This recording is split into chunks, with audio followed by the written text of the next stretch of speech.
यहाँ ना 4 तस्वीरें लगी हुई हैं। इन 4 तस्वीरों में एक भयंकर सिमिलैरिटी है।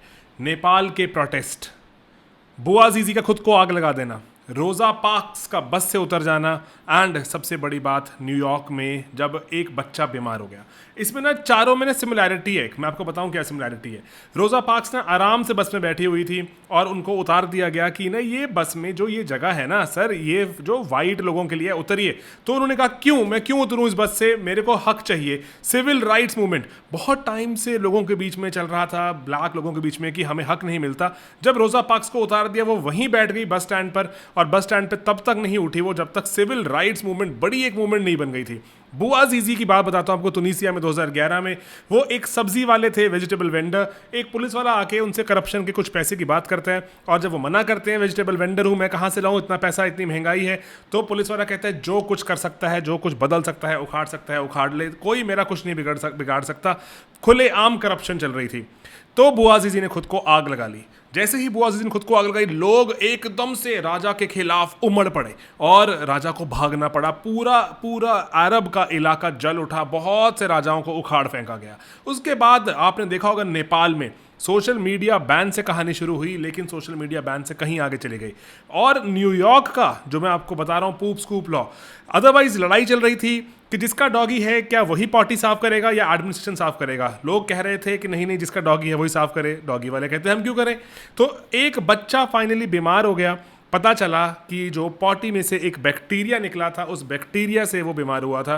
तो बहुत सी माएँ, बहुत सी मम्मियाँ बैठ गई सड़क पर कि नहीं, ये लॉ पास कीजिए कि जब तक सड़कें साफ नहीं होंगी, जिसका जो डॉग है वही जब तक स्कूप नहीं करके ले जाएगा उसके पूप को, तब तक हम यहाँ से नहीं उठने वाले। लॉ पास किया गया बहुत ही जल्दी में, इतने सालों से पेंडिंग था। तो ना इसीलिए ऐसे कुछ इवेंट्स हो जाते हैं जो कि बहुत ही टाइम से, इवन कि कई बार सालों से चीज़ें पनप रही होती हैं सोसाइटी में, अंदर ही अंदर चल रही होती हैं। फाइनली सोसाइटी फट जाती है, एकदम से एक्सप्लोड करती है। उसको कहते हैं प्रेसिपिटेटिंग इवेंट।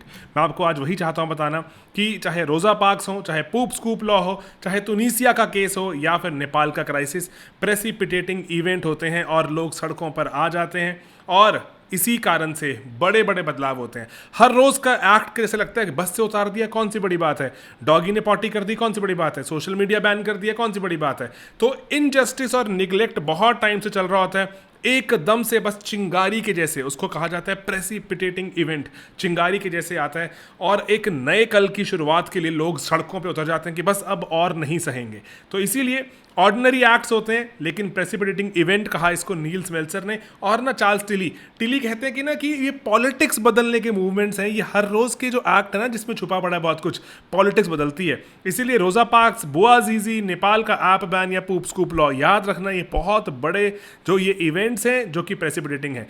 जहां पे ना सबसे बड़ी बात बताऊं क्या है, सबसे बड़ी बात यहां पे समझ आएगी आपको।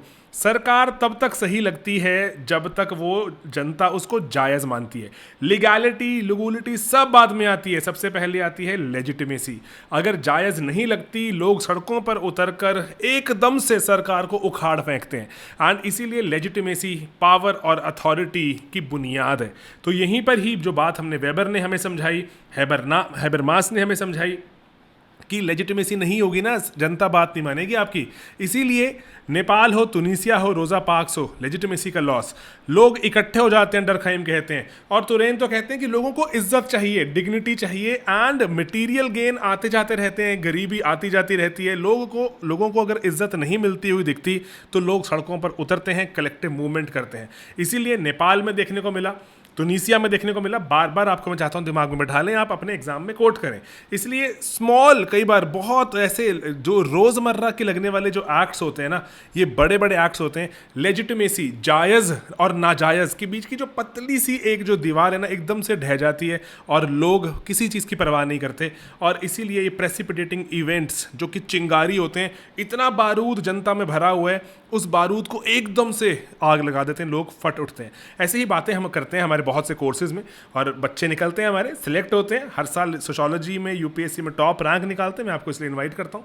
लेकिन उसके पहले मैं चाहता हूं आपको कि कमेंट करके मुझे ज़रूर बताना। एक सिंपल सवाल है, एक और भी है, दो सिंपल सवाल हैं कि सोसाइटीज़ ज़्यादा कैसे बदलती हैं, किताबों में कानून लिखने से या फिर सड़कों पे प्रोटेस्ट करने से? ज़रूर बताइएगा। और एक छोटा सा सवाल है, ज़्यादा शक्ति किसके पास है?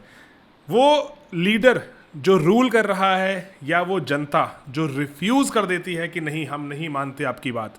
क्या कहते हो दोस्तों, कमेंट्स में पक्का बताना। और ऐसे वीडियोस पसंद हैं तो भी पक्का बताना।